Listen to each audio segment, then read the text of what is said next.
자, 이번에는 조금 늦게 왔습니다만은 우리 고성국 TV의 고성국 박사님의 말씀을 들어보도록 하겠습니다. 박수 한번 보내주세요.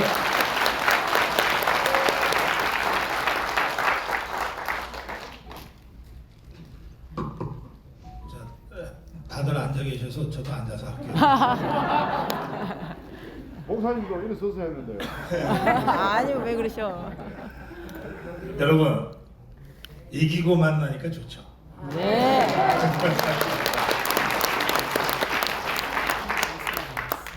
이 대통령 하나 바뀌고 아직 우리 사회가 전혀 안 바뀌었는데 그래도 대통령 하나라도 바꿔놓으니까 참 좋아요.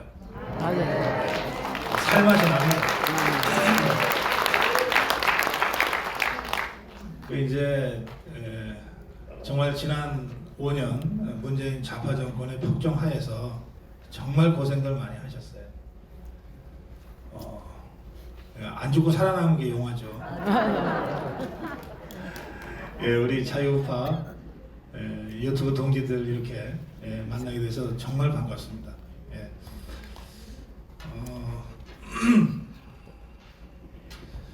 제가 이 유튜브 연합 이 정관을 다 읽어보고 뭐 덧붙일 말씀이 하나도 없어서 제가 100% 공감하고 시키는 대로 하겠습니다.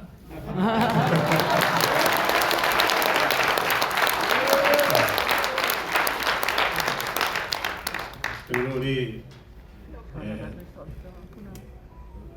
다른 분들이 이미 다 말씀을 하셔서 그렇기 때문에 제가 좀 늦게 와서 장황하게 말씀드리는 게 좀 예도 아닌 것 같아서 짧게 한두 말씀만 드릴게요. 유튜브 연합 정관 2조 목적입니다. 제가 이 목적을 보고 다시 한번 지금 우리가 어디에 서 있는지를 생각하게 됐습니다. 자유통일과 주사파 척결과 대한민국 문화개혁을 추진한다 이렇게 되어 있습니다. 제가 문화개혁 얘기부터 하겠습니다. 조금 전에 우리 신혜식 대표께서 노무현이가 어떤 일을 했는지를 잘 설명하셨어요. 이게 노무현의 창작물이 아니고 1930년대 그람시가 창작한 겁니다. 문화 헤게모니를 잡아야 그 사회를 전복시킬 수 있다. 그런데 이 그람시라는 자가 레닌, 스탈린하고 노선투쟁에서 지는 바람에 그동안 묻혀 있었어요. 그리고 30년대, 40년대, 50년대, 60년대는 레닌, 스탈린 노선에 따라서 허구한 날 총파업하고 무장투쟁하고 하다가 다 망했습니다. 그러니까 60년대 후반 70년대 들어서 유럽의 좌파들이 야 스탈린 시키는 대로 했다가 우리 다 죽겠다. 뭐 다른 길이 없냐 해서 새로 발굴한 것이 30년대 그람시가 주장했던 진지전 이론입니다. 이거를 우리 남한의 한국의 종북 주사파들이 80년대 후반 이후에 적극적으로 도입을 했습니다. 진지전이라고 하는 거 간단합니다. 사회 곳곳에 영향력 큰 곳에 깊이 침투해서 10년간 20년간 그 영역에서 인정을 받고 그때까지는 정체를 숨기고 있다가 인정을 받고 힘을 그래서 좌파들이 80년대부터 무려 20년 동안 30년 가까이 이 진지전 전략에 입각해서 행동을 했습니다. 어떻게 행동했냐? 이 운동권 열심히 투쟁하고 데모하던 자들이 전부 고시방에 처박혀서 사시 공부했어요. 그래서 판사, 변호사, 검사들로 다 진출했습니다. 그리고 벤처기업들이 다 들어갔어요. 그리고 이 무슨 SNS 쪽에 가장 먼저 진출했습니다. 그리고 방송 쪽에 진출했습니다. 언론사에 진출을 했어요. 그리고 종교계에 진출합니다. 학교에 진출을 해요. 우리 사회를 떠받드는 가장 기본적인 구조 곳곳에 이 좌파들이 30년 이상 침투해서 그 분야에서 인정을 받게 됩니다. 이 정교조가 했던 거 잘 보십시오. 처음에 정교조가 지금의 좌파 본색을 드러내지는 않습니다. 처음엔 어떻게 접근합니까? 촌지 안 받기 운동으로 접근해요. 애들을 때리지 말자고 접근합니다. 우리 애들 무슨 죄가 있다고 맨날 매질하냐. 이 사랑의 매를 폭행이라고 규정하고 애들 때리지 않는 학교 만들겠다. 촌지 안 받는 학교 만들겠다. 학생들이 좋아하고 학부모들이 열광했어요. 그게 종교조의 시작입니다. 그렇게 해서 학생들로부터 존경을 받고 학부모들로부터 인정을 받고 동료 교사들로부터 인정을 받으면서 정교조의 뿌리가 하나하나 만들어진 겁니다. 정교조의 지금 정교조의 이 학교 진지들이 만들어진 겁니다. 무서운 자들이죠. 30년을 그렇게 학교라는 진지 곳곳을 구축한 다음에 비로소 총대를 들어서 교육감 선거에 나가서 하나하나 좌파들이 교육감 선거 장악을 하죠. 이런 진지들이에요. 하루아침에 만들어진 게 아닙니다. 좌파들이 법조계로 나가고 언론계로 나가고 한 거 30년 됐습니다. 그 자들이 지금 다 사장하는 거예요. 회사 나가서 직원들 딴에 문제의식 가지고 열심히 하고 그러면 또 동료들 도와주고 어려운 일 있을 때 발벗고 났으면 그러면 존경받는 선배 되는 거 아니에요. 예, 지금 저 박성재니 뭐니 하는 자들이 그냥 대충 뭐 어느 날 갑자기 뭐 낙하산 타고 이런 거 아닙니다. 30년간의 직업들 나름대로 각고의 노력이 있었던 거예요. 종교계는 더합니다. 종교계가 좌파가 침투한 것은 이미 100년 전부터고요. 한국에서도 종교계를 가장 먼저 잠입을 했어요. 왜 그랬냐 하면 박정희 정권, 전두환 정권을 견뎌내려다 보니까 하나님 빽이 있으면 좀 낫거든. 부처님 빽이 있으면 좀 낫거든. 그러니까 언론계나 학계보다 종교계에 훨씬 먼저 침투를 합니다. 그래서 지금 우리가 보는 뭐 비행기 떨어지기 비나이다 하는 이런 자들의 뿌리는 5, 60년 이상 된 뿌리들이에요. 그러니까 버티는 거예요. 그런 미친 짓을 하고도 버텨낼 힘이 그 자들한테 있는 거예요. 정의구현 사재단 이거 간단하게 보시면 안 돼요. 이렇게 우리 사회 전체가 좌파들에게 장악되기까지 30년 동안 도대체 여러분이나 저는 뭐 했습니까? 아니 자꾸 국민의힘 야단칠 거 없어. 윤석열 대통령은 뭐라 그럴 거 없어. 여러분하고 저는 뭘 했냐고요 도대체. 정광훈 목사님은 도대체 지난 30년 동안 뭘 했어요? 좌파들이 그렇게 설치고 각 사회에 진지를 구축할 때까지 뭐 하셨냐고. 그래서 저는 정말 우리 자유파의 처절한 자기 반성으로부터 시작해야 된다. 저 그렇게 생각해요. 여기 유튜브 연합 정관 제2조 목적에 문화개혁을 추진한다. 이게 저는 그런 뜻이라고 이해합니다.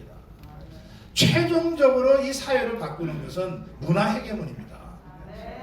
이 문화 헤게모니를 뺏기면 겉으로는 정권 우리가 갖고 있어도 언제 무너질지 몰라요.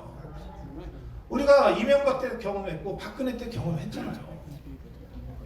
그래서 이제야말로 좌파들과의 마지막 투쟁 단계에 돌입한 겁니다.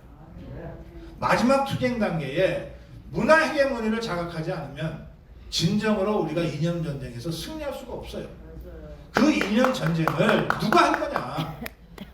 그게 우리 유튜브 연합당, 이 유튜브 연합 창단의 진짜 목적이다. 저는 그렇게 생각합니다.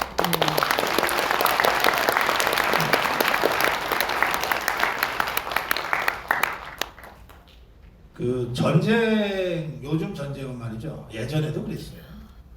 공중전이 한 90% 정도 돼요. 그러니까 미국이 이라크 공격할 때 한 일주일간 내내 비행기 폭격만 하잖아요. 아예 군인들이 전장터에 보이질 않아요. 미군들은. 완전히 초토화 시켜놓고 육군이 들어가서 접수하는 거거든요. 사상전도 똑같아요. 사상전도 99%는 이 공중전입니다. 여론전이에요. 문화전쟁입니다.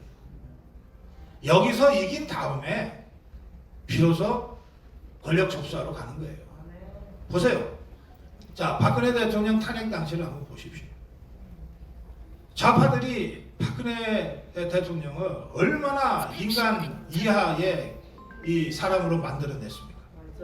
예? 그 과정 전체가 문화 공격이에요. 공중전입니다.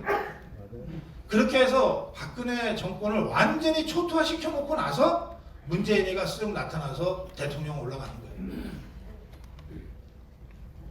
그러니까 이 주사파, 종북 주사파와의 이 마지막 대회전, 이것 또한 99%는 공중전이고 여론전으로 승부가 갈립니다. 근데 우리가 그 공중전, 여론전에 절대적으로 불리해요. 30년 동안 좌파들이 각 언론사에 진지를 쌓는 것을 방치해버리는 바람에 모든 언론이 전부 좌파 일색이에요. 이게 권력의 문제가 아니에요. 자, 방송을 하나 하려고 그러면 여러분들 다 유튜브시니까 다 잘 아실 거예요. 방송하려고 그러면 우선 PD가 필요하잖아요. 그래야 프로그램 전체를 기획을 하죠. 그 다음에 그 컨텐츠를 누가 채워줍니까? 작가들이 채워주잖아요. 그리고 나서 그 위에 진행자가 있고 패널이 있는 거 아닙니까? 그런데 이 PD나 작가들 99% 좌파들입니다. 뭐 이념적으로 철저하게 단련된 좌파들은 아닐지 몰라도 패션 좌파들도 꽤 많이 있어요. 그 동네 가서는 좌파적으로 행동하고 좌파적으로 발언하지 않으면 행세를 못해요. 지나가다가도 윤석열 요거 한번 해야 그 동네에서 살아남아요. 이런 사회라니까 언론계라고 하는 게. 그 언론계, 그 좌파 언론들과 우리가 싸워서 여론전에서 이겨야 되는 거예요. 아까 우리 제가 다른 분들 말씀은 못 듣고 신혜식 대표 말씀만 들었는데 신 대표가 아까 그런 말씀 하셨어요. 이미 우리 언론의 주도권은 유튜브가 잡고 있다. 저 그렇게 생각해요. 그게 유일한 우리 희망이야. 지상파, 종편, 신문, 라디오, 네이버, 다음 같은 포털까지 전부 좌파들한테 다 뺏겼어요. 다 뺏겼어. 유일하게 지금 버티고 있는 게 우리 자유파 유튜브들. 그런데 이 유튜브의 그 잠재적 폭발력이 워낙 커서 어느 사이인가 이 전부를 합친 것만큼의 힘을 유튜브가 갖게 됐어요. 아멘. 우리가 이거 하나 갖고 지난 5년간 싸워온 거 아닙니까? 이 유튜브 하나 갖고 윤석열을 대통령으로 만든 거 아닙니까? 그 저는 40년간 이 지상파 종편 뭐 라디오에서 활동을 한 사람입니다. 그런데 문재인 좌파 정권 들어서면서 거기서 퇴출당했어요. 다 비슷하죠. 퇴출당했어요. 저는 유튜브가 뭔지도 모르고 제 메시지를 전하기 위한 수단이 있다고 그래서 무작정 시작했어요. 5년 전에. 그때는 유튜브가 돈이 되는지도 몰랐고 지상파 종편 다 합친 것 이상의 파워를 갖게 될 거라고 하는 건 저는 전혀 몰랐습니다. 이게 지난 5년간의 변화입니다. 그런데 이게 유튜브라고 하는 그 속성 때문에 그렇기도 하지만 저는 전 세계 수백만 유튜버들이 있지만 그 중에서 유튜브를 정치 투쟁에 결합해서 활용한 것은 한국이 유일하다 이렇게 생각합니다.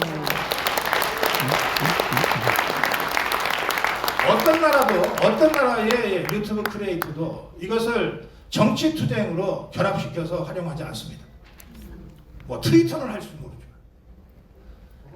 그래서 제가 그 작년에 그 다른 나라 몇 사람으로부터 요청을 받았어요. 아니 한국을 보니까 유튜브가 정치를 좌우하던데 우리한테 와서 한 수 가르쳐 줄 수 있냐? 한국의 정치 시사 유튜브가 이제 해외로 수출되는 단계까지 왔습니다. 유튜브를 정치 수단의 가장 강력한 수단으로 만들어낸 것이 대한민국 자유파입니다. 바로 여러분들. 다만 한 가지 그동안 아쉬운 게 있었다면 저 반성할게요. 제가 신혜식이랑 술 한잔 안 했고 저 이봉규랑 진짜 진하게 그 스킨십 한 번 안 했어요. 안 해도 돼. 오늘 하세요. 아, 지금 할까요? 술안 이걸 술안 먹어. 우리 정광훈 대표님이 만들어 주셨어요. 아멘.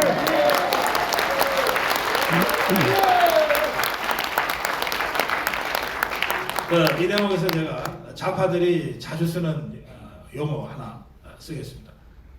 전체는 하나를 위해. 하나는 전체를 위해.